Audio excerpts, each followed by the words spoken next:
할렐루야! 다손이 매일 묵상 요한계시록 바르게 알기 96번째 시간 생명수와 생명나무란 제목으로 오늘 묵상 함께 하겠습니다. 본문은 요한계시록 22장 1절에서 5절까지입니다. 또 그가 수정같이 맑은 생명수의 강을 내게 보이니 하나님과 및 어린 양의 보좌로부터 나와서 길 가운데로 흐르더라. 강 좌우에 생명나무가 있어 12가지 열매를 맺되 달마다 그 열매를 맺고 그 나무 잎사귀들은 만국을 치료하기 위하여 있더라. 다시 저주가 없으며 하나님과 그 어린 양의 보좌가 그 가운데에 있으리니 그의 종들이 그를 섬기며 그의 얼굴을 볼 터이요 그의 이름도 그들의 이마에 있으리라. 다시 밤이 없겠고 등불과 햇빛이 쓸데없으니 이는 주 하나님이 그들에게 빛이심이라. 그들이 세세토록 왕노릇하리로다. 아멘. 이제 요한계시록의 마지막 장인 22장에 들어왔습니다. 22장은 총 4번에 걸쳐 묵상을 나누게 될 것인데요. 오늘은 1절에서 5절까지의 내용을 살펴보도록 하겠습니다. 매우 중요한 본문이어서 집중하여서 여러분과 함께 이 말씀을 나누고 싶습니다. 21장이 천국의 외형에 대한 묘사였다면 22장은 완성될 새 하늘과 새 땅의 내부적인 모습을 보여주고 있습니다. 즉 천국에서 성도들이 누리게 될 축복의 구체적인 모습이란 것입니다. 좀 더 세부적으로는 천국의 생활이라고 해야 할 것입니다. 우린 이제부터 기대감을 가지고 천국 생활의 단면들을 살펴가야 합니다. 우선 완성된 천국은 하나님과 및 어린 양의 보좌로부터 흘러나오는 수정같이 맑은 생명수의 강이 흐르고 있다는 것입니다. 생명수가 흐르는 천국이란 것이지요. 우린 이 생명수에 대한 성경의 언급들을 찾아서 살피는 일부터 시작해야 합니다. 가장 먼저 살펴야 하는 것은 사마리아 여자를 찾아가신 주님이 주시겠다는 그 영생의 물에 대한 언급입니다. 예수님이 일부러 사마리아를 지나 여행하시겠다고 하셨습니다. 그러다가 사마리아에 있는 야곱의 우물 곁에 피곤하여 제6시쯤에 쉬셨습니다. 우리 시간으로 낮 12시쯤입니다. 그때 사마리아 여자 하나가 물을 길러 나왔습니다. 우리나라도 이 시간이면 햇볕이 가장 따가운 시간이지만 팔레스틴 지역의 정오 햇볕은 너무 뜨거워서 아무도 활동하지 않는 시간입니다. 그런 시간에 물을 길러 나왔다는 것은 누구와도 만나고 싶지 않다는 것입니다. 그녀는 외롭고 힘든 인생이 분명했습니다. 그 여자를 예수님이 만나주신 것입니다. 그리고 말을 걸어주십니다. 예수님께서 여자와 나눈 대화를 떠올려 보겠습니다. 예수님이 여인에게 부탁합니다. 물 좀 주실 수 있나요? 그러자 사마리아 여인이 놀라며 이리 말합니다. 아니, 당신은 유대인이면서 어찌하여 사마리아 여자에게 물을 달라고 하십니까? 예수님이 대답하십니다. 네가 만일 하나님의 선물과 또 내게 물을 좀 달라 하는 이가 누구인 줄 알았다면 내가 그에게 구하였을 것이요 그가 내게 생수를 주었으리라 라고 말씀합니다. 예수님의 이 말씀은 이 사마리아 여인의 핵심 문제를 말씀하고 있다고 생각합니다. 하나님의 선물과 생수, 이것이 정말 이 여성에게 필요한 것이란 말씀입니다. 여인이 의아해하며 예수님께 질문합니다. 주여, 물기를 그릇도 없고 이 우물은 깊은데 어디서 이 생수를 얻겠습니까? 예수님이 답하십니다. 이 물을 먹는 자마다 다시 목마르려니와 내가 주는 물을 먹는 자는 영원히 목마르지 아니하리니 나의 주는 물은 그 속에서 영생하도록 솟아나는 샘물이 되리라 라고 말씀하십니다. 여인은 그 말을 듣고 간곡히 청합니다. 주여, 이런 물을 내게 주사 목마르지도 않고 또 여기 물 길러 오지도 않게 하옵소서 라고 말입니다. 이 여인의 간곡함은 그녀뿐 아니라 모든 인생들이 목말라하는 모습임을 우린 알 수 있습니다. 여러분, 여기서 말씀하고 있는 영원히 목마르지 않는 생명수가 무엇입니까? 바로 예수 그리스도입니다. 고달프고 외로운 인생, 불안하고 두려운 인생에게 생수는 바로 예수 그리스도란 말입니다. 그런데 완성된 천국에는 하나님과 어린 양의 보좌로부터 생명수가 흘러나와 강이 되어 흐르고 있습니다. 무슨 말입니까? 이 사마리아 여자처럼 목마른 인생이 하나도 없다는 의미입니다. 그런데요, 이 생명수의 강에 대한 말씀은 에덴 동산에 등장합니다. 창세기 2장 10절에서 15절입니다. 강이 에덴에서 흘러나와 동산을 적시고 거기서부터 갈라져 네 근원이 되었으니 첫째의 이름은 비손이라 금이 있는 하윌라 온 땅에 둘렀으며 그 땅의 금은 순금이요 그곳에는 베들리엄과 호마노도 있으며 둘째 강의 이름은 기온이라 구스 온 땅을 둘렀고 셋째 강의 이름은 hit데겔이라 아수르 동쪽으로 흘렀으며 넷째 강은 유브라데더라 라고 말합니다. 여기서 강이 어디서 시작합니까? 에덴에서 시작합니다. 물론 여기에 생명수 강이란 언급은 없습니다. 그러나 분명한 것은 이 강들이 생명수란 것입니다. 그 생명수가 에덴에서 시작되었습니다. 중요한 표현입니다. 그런데요, 에스겔 47장에는 성전으로부터 흘러나오는 물에 대해 말씀하고 있습니다.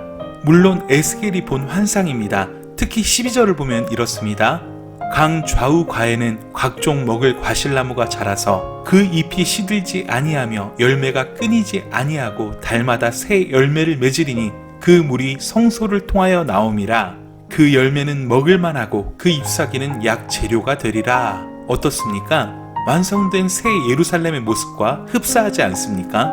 그러니까 에덴에서는 강물이 에덴에서 시작합니다. 에스겔의 환상에서는 성전에서 시작합니다. 그리고 완성된 새 예루살렘에서는 어디로부터 시작합니까? 하나님과 어린 양의 보좌로부터 시작합니다. 이런 변화가 의미하는 것은 무엇입니까? 에덴의 완전한 회복을 의미하는 것입니다. 즉 에덴 동산과 에스겔의 성전을 통해서 기대했던 것이 새 예루살렘이 도래되어 완전히 성취되었음을 말해주는 것입니다. 그러므로 그곳에는 사마리아 여인처럼 목마른 인생이 없습니다. 왜 그렇습니까?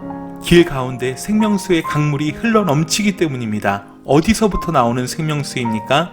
하나님과 및 어린 양의 보좌로부터 나오는 생명수입니다. 다시 말해 새 하늘과 새 땅의 거룩한 신부들은 이 생명수를 마시면서 산다는 것을 말씀하고 있는 것입니다.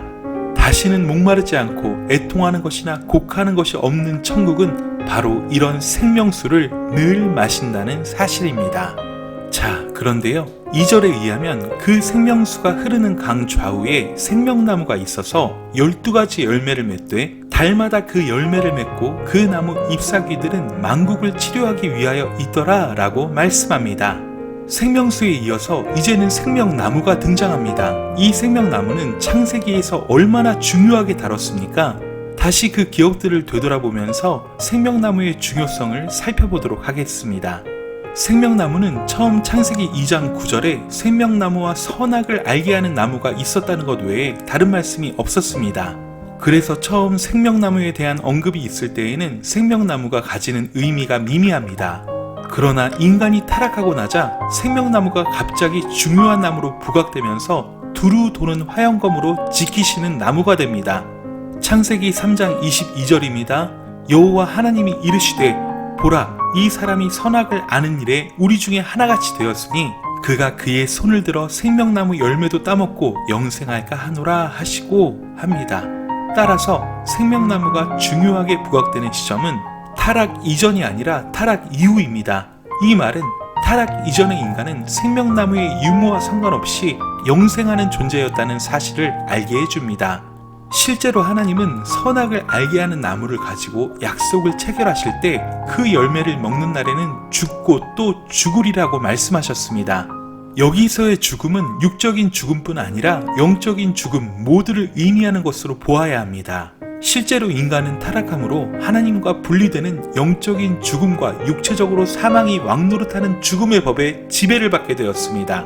따라서 생명나무가 정말 필요한 시점은 타락 이후가 되는 것입니다. 사실 생명나무 역시 나무 자체가 어떤 신비한 능력이 있다고 보긴 어렵습니다. 오히려 하나님께서 그 생명나무에 의미를 부여하셨기 때문에 그 의미를 옳게 분별하는 것이 훨씬 중요하기 때문입니다. 칼빈은 생명나무가 실제 나무였지만 그 효과는 오늘날 교회와 성례전과 같은 상징적 의미를 내포하고 있었다고 말합니다. 이것은 외적인 상징을 통해서 은혜를 증거하는 것이며 영적인 것들을 물리적 매체로 표현한 것이란 말입니다. 이 말은 오늘날 교회가 떡과 포도주를 먹고 마심으로써 예수 그리스도의 대속의 은혜를 기억하는 것과 같이 그 생명나무를 바라볼 때 피조물인 인간은 창조주 하나님이 생명의 원천임을 확인하게 되며 하나님은 인간의 생명이 하나님을 의존하고 신뢰하며 그와 교제함으로 존재할 수 있음을 상기시키셨다는 것입니다. 물론 그 과일 자체가 생명을 준 것은 아닙니다. 그 과일은 하나님과의 관계 속에서만 참된 생명이 가능함을 상징할 뿐입니다. 사람이 손을 들어 생명나무 실과도 따먹고 영생할까 하노라 에서 생명나무 실과를 먹으면 영생한다는 암시가 있는 것처럼 보이지만 원래 하나님이 흙으로 사람을 지으시고 생기를 그 코에 불어넣은 즉시 사람이 생명이 되었습니다. 따라서 생명나무 자체가 생명을 주는 것이 아니라 생명의 근원이신 하나님의 영역을 상징할 뿐이란 것입니다.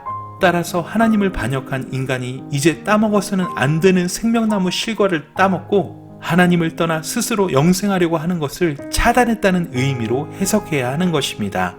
좀 더 정리해보면 생명나무는 생명의 초월적 근원이시며 그 생명을 주권적으로 좌우하시는 하나님의 영역, 즉 생명에 대한 하나님의 영역을 상징하는 것입니다. 이는 하나님이 흙으로 사람을 지으시고 생기를 그 코에 불어넣으시니 사람이 생명이 되었다라고 말씀하시므로 하나님께서 생기의 근원이시며 생명을 주관하시는 자임을 분명히 암시하고 있기 때문입니다.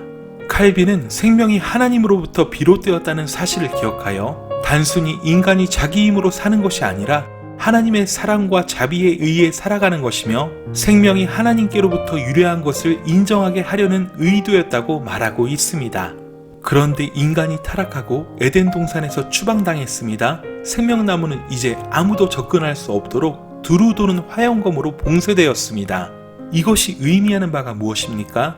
인간이 스스로 영생할 수 있는 길이 봉쇄되었다는 말입니다. 이 영생은 육체적인 영생과 영적인 영생을 포함하는 것으로 이해해야 합니다. 완성될 천국에서는 부활의 몸을 입고 완전한 영생을 누리게 될 것이기 때문입니다. 이 말은 타락한 인간은 영적인 영생과 육체적인 영생을 모두 잃어버리게 되었다는 것입니다. 그런 인간이 영생을 얻을 수 있는 유일한 길이 무엇입니까?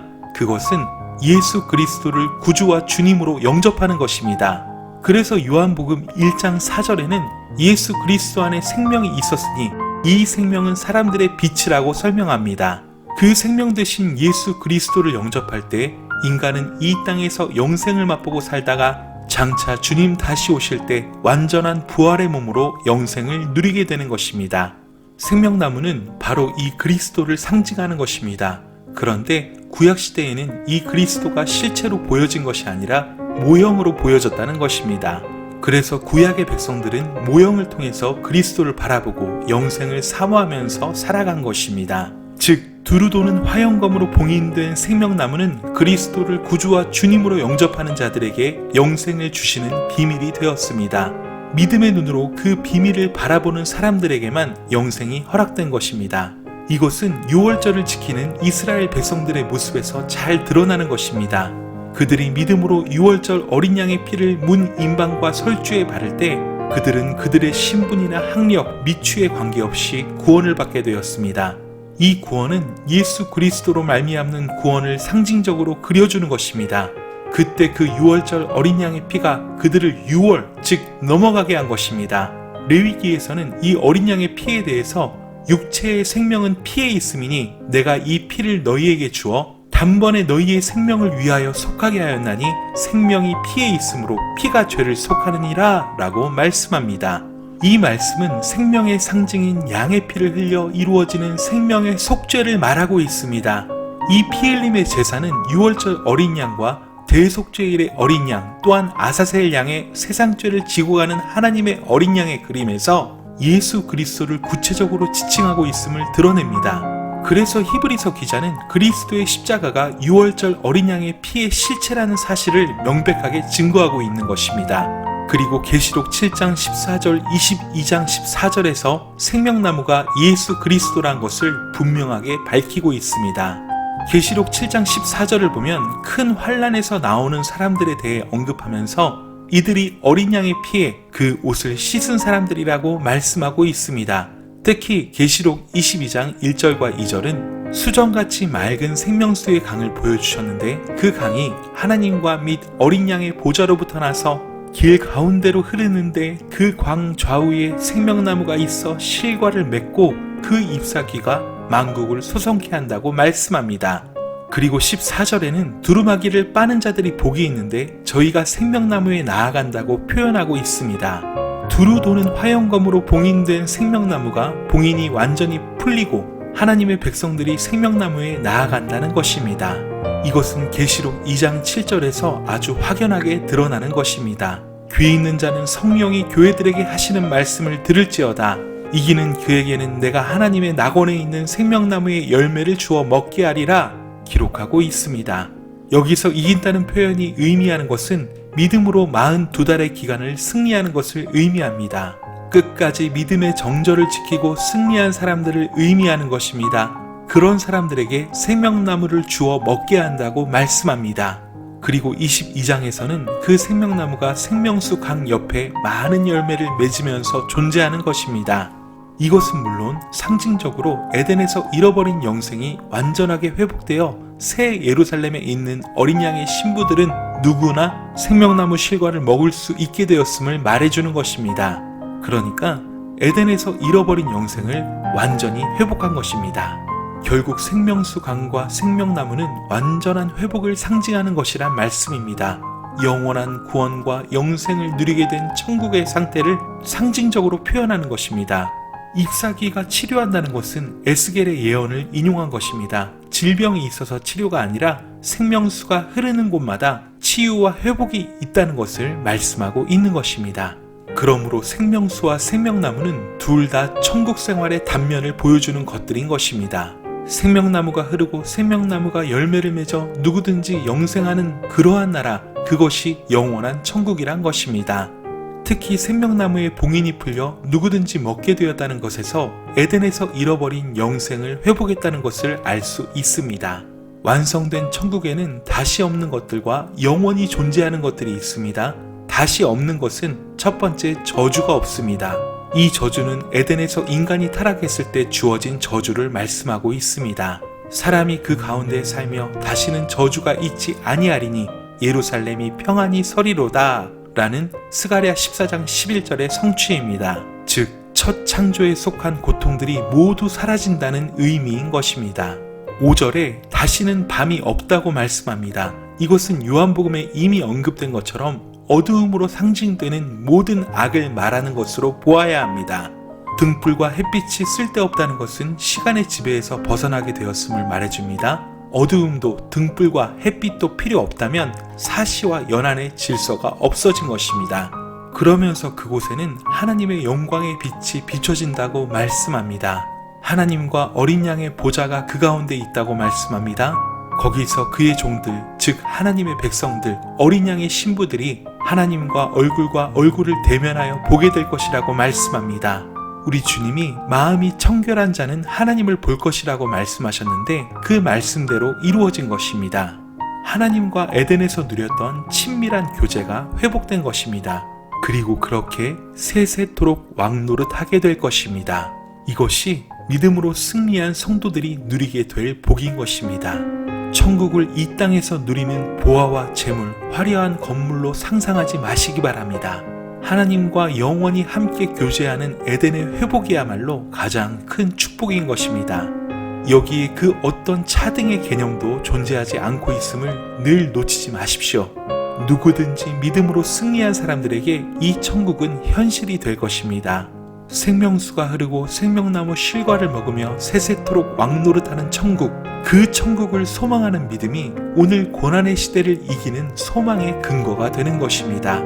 여러분, 이 천국을 가슴에 확고하게 담으십시오. 그래서 이 42달 광야의 치열한 싸움이 있는 훈련의 광야에서 표류자가 되지 마시고 천국의 분명한 좌표를 고정시킨 순례자가 되시길 바랍니다. 하나님은 그러한 충성된 성도들을 찾으십니다. 충성된 하나님의 사람을 찾으십니다. 저와 여러분이 오늘 하루도 이러한 소망으로 충만한 삶을 사시길 간절히 소원합니다.